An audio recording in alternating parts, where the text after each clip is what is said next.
அறந்தாங்கியிலிருந்து வெள்ளாற்றின் குறுக்கே இடையார் செல்லும் பாலத்திற்கு நிதி ஒதுக்கியும் இதுவரை அந்த திட்டம் நிறைவேற்றப்படாததை கண்டித்து திமுகவினர் ஆர்ப்பாட்டத்தில் ஈடுபட்டனர். புதுக்கோட்டை மாவட்ட திமுக செயலாளர் பெரியண்ணன் அரசு தலைமையில் நடைபெற்ற ஆர்ப்பாட்டத்தில் முன்னாள் மத்திய அமைச்சர் ரகுபதி உட்பட பலர் கலந்து கொண்டனர்.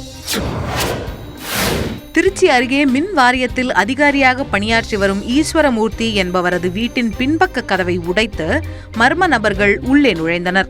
அவர்கள் பீரோவிலிருந்த 27 பவுன் நகைகள் மற்றும் 1.5 லட்சம் ரூபாயை கொள்ளையடித்துச் சென்றனர். அதே பகுதியில் உள்ள மற்றொரு வீட்டில் புகுந்த கொள்ளையர்கள் நகைகள் இல்லாததால் தப்பியோடிவிட்டனர். செங்கல்பட்டை அடுத்த அச்சம்பாக்கம் அருகே உள்ள பின்னம்பூண்டி கிராமத்தில் வசித்து வருபவர் ஷேமலா. ஆசிரியராக பணியாற்றி வரும் அவரது வீட்டில் கதவை உடைத்து உள்ளே புகுந்த மர்ம நபர்கள் பீரோவிலிருந்த 35 பவுன் நகைகள் மற்றும் 4 கிலோ வெள்ளி பொருட்களை கொள்ளையடித்துச் சென்றனர். இதுகுறித்து போலீசார் வழக்கு பதிவு செய்து விசாரணை நடத்தி வருகின்றனர்.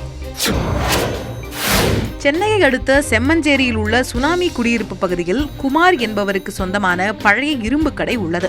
அக்கடையின் அருகில் உள்ள மின்கம்பத்தில் மின்கசிவு ஏற்பட்டு இரும்பு கடை தீ பற்றி எரிந்தது. இந்த தீ விபத்தில் 1 லட்சம் ரூபாய் மதிப்புள்ள செப்பு கம்பிகள் உள்ளிட்ட பொருட்கள் தீயில் எரிந்து கருகின. கன்னியாகுமரி மாவட்டம் திருவட்டாறு பகுதியைச் சேர்ந்தவர் சுபி. இவருக்கு கடந்த மாதம் அதே பகுதியைச் சேர்ந்த ரூபன் என்பவருடன் திருமணம் நடந்தது. இந்நிலையில் இன்று காலை வீட்டின் பின்புறம் இருந்து புகை நாற்றம் வந்துள்ளது. சுபியின் பெற்றோர் உள்ளே சென்று பார்த்தபோது சுபி தீயில் கருகி பிணமாக கிடந்தது தெரியவந்தது. இது தொடர்பாக போலீசார் வழக்கு பதிவு செய்து விசாரணை நடத்தி வருகின்றனர்.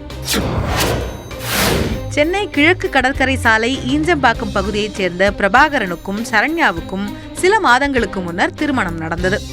இந்நிலையில் இருவருக்கும் ஏற்பட்ட வாய் தகராறில் பிரபாகரன் தன் மனைவி சரண்யாவின் கழுத்தை புடவையால் இறுக்கி கொலை செய்துள்ளார். இதைத் தொடர்ந்து நீலாங்கரை காவல் நிலையத்தில் பிரபாகரன் சரணடைந்தார். ராமேஸ்வரத்தை அடுத்த மண்டபம் பகுதியைச் சேர்ந்த நாசர் கான் என்பவரது வீட்டில் தடை செய்யப்பட்ட கடல் அட்டைகள் பதுக்கி வைத்திருப்பதாக வனத்துறையினருக்கு ரகசிய தகவல் கிடைத்தது. இதையடுத்து அங்கு சோதனையிட்ட வனத்துறையினர் வீட்டில் பதுக்கி வைக்கப்பட்டிருந்த 40 கிலோ அட்டைகளை பறிமுதல் செய்தனர். நாசர் கானை கைது செய்து நீதிமன்றத்தில் ஆஜர்படுத்தி பின்னர் சிறையில் அடைத்தனர்.